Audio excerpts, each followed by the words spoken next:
Yes, like it's hard to find inspiration if you're looking for grand scale changes because this work is slow. But when we pay attention to just our relationships with one another and how we're treating each other and how we're fostering care and justice in the spaces that we control, that's where I find, inspiration and cause for motivation.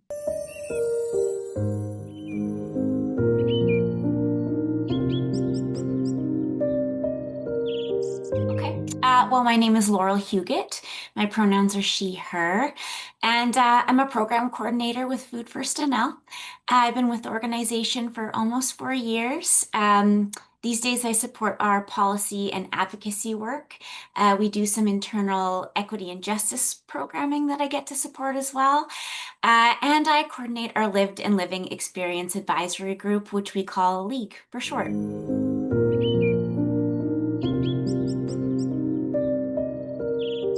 It kind of comes down to the little things, like the relationships of care that we cultivate among ourselves. Because in our line of work, we're trying to do, well, really big systems change. We're trying to address poverty and food insecurity in the province. And this requires like massive challenges and shifts to structures and government policy that are like really historically and politically entrenched injustices. So these structures are slow to change, even resistant to it at times, and we often don't get to see the fruits of our labor in this line of work. And so it can be the case that sustainability and inspiration can feel hard to come by sometimes.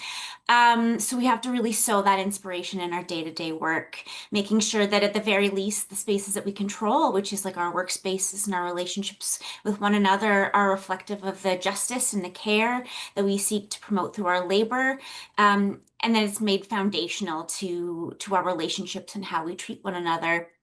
Because I think oftentimes in, nonprofits, when we're really dedicated to a cause, we sometimes allow our own well-being and the well-being of our community members, our colleagues, to be like deprioritized compared to these greater goals of a better future.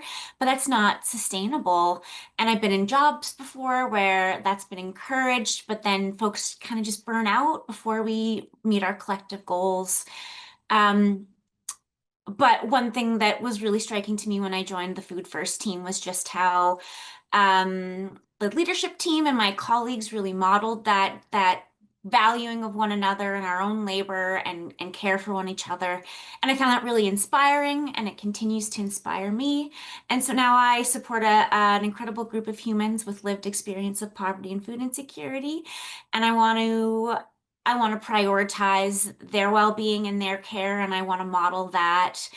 And so for instance, with LEAG, after a year that we were together working, I did a little survey of the members to see how they were feeling in their roles with the group. And one thing I learned was that folks were feeling um, impatient with the work that they were doing. They wanted to see bigger changes, and they wanted to work harder and faster and make things move.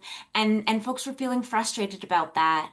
But I also learned through this survey that overwhelmingly, every single league member felt that their participation in the group was an overall value add to their well-being, to their sense of connectedness and community and confidence.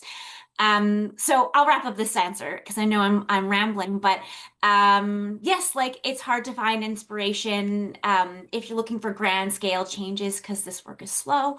But when we pay attention to just our relationships with one another and how we're treating each other and how we're fostering care and justice in the spaces that we control, that's where I find, inspiration and cause for motivation.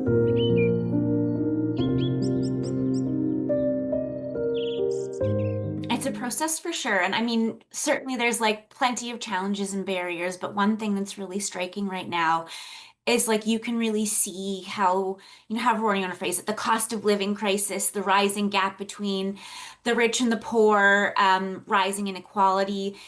You see that in the work, even just with this group of 9 to 12 people that I support, folks are struggling to survive. And even just in the 2 years that we've been like coordinating this program, you can see that struggle emphasized and exacerbated. Just folks having a harder time heating their homes, keeping their cupboards stocked. And one thing that's really interesting in this work that I wasn't expecting is that a pattern we see is that the League members that are closest to poverty at this time, whether they're actively struggling with low incomes right now or they're most recently their experiences of low income are most recent historically to them. They're also the most like dedicated and passionate members of an already very dedicated and passionate group of people. These are the folks that have never missed a meeting, that take on like optional additional opportunities, and they're the folks whose on the ground expertise is the most reflective of the current environment, which is like very rapidly changing. Poverty and food insecurity looks different. It feels like every week.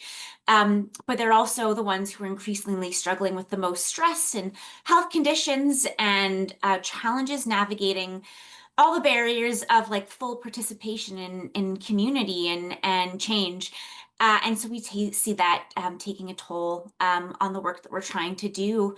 So one thing that we've learned to do to like start to address this is, we make sure that people are paid well. Lived experience, expertise is paid how we would pay any other expert that we were bringing in for consultation or guidance or advisement. So that's one part. And the other part we learned is we need to pay people in advance of meetings so that ideally they're able to join in the conversations, with their needs met, with a full belly, with a peace of mind. And I think this helps. It's not enough. It's nowhere near enough. Because ultimately we need like transformative changes in the way that we as a society address poverty. But that's why we do the advocacy that we do.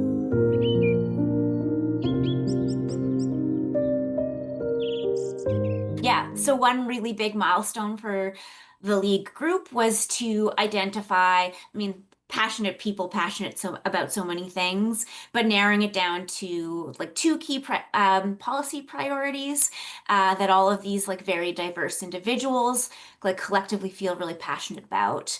So that first is increasing the incomes of folks struggling with poverty and food insecurity. And then the second is to protect those increased incomes from the powerful profiteering corporations who might otherwise claw back those additional incomes through higher costs in rent or food or what have you. And of course, like socially, like the group wants to work against stigmatization and the alienation and marginalization of poverty and food insecurity. And they're doing a lot of like more informal work around fostering community and connection and just like holding each other up in their leadership as they work alongside each other.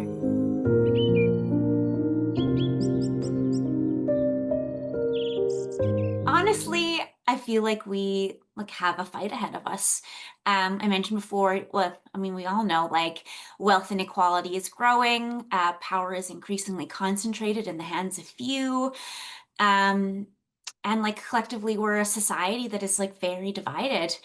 Um, and at the same time, there are initiatives like League that seek to build capacity and give platforms to and support the expertise of folks who are like most knowledgeable about the on the ground realities of the problems we're seeking to address. And ultimately, I think in that work, we're investing in the kind of leaders that like I would want to follow towards building like a more just and equitable world. So I have hope in the future of social impact when we have programs like this. It seems like lived expertise is something that's increasingly valued in our sector and our line of work, and that yeah, that leaves me feeling pretty positive at the same time.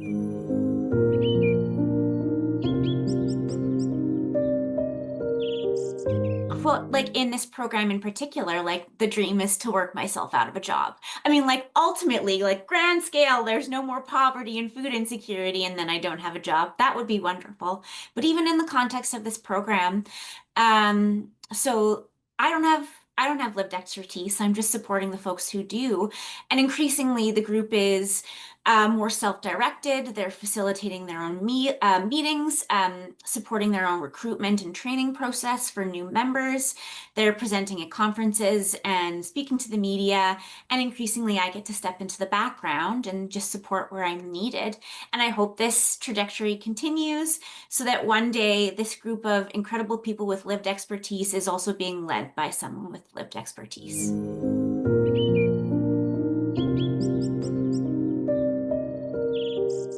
Maybe I'll bring it back to food because we are a food insecurity organization. And while food insecurity is rooted in poverty in many ways, like there is something uniquely special about food.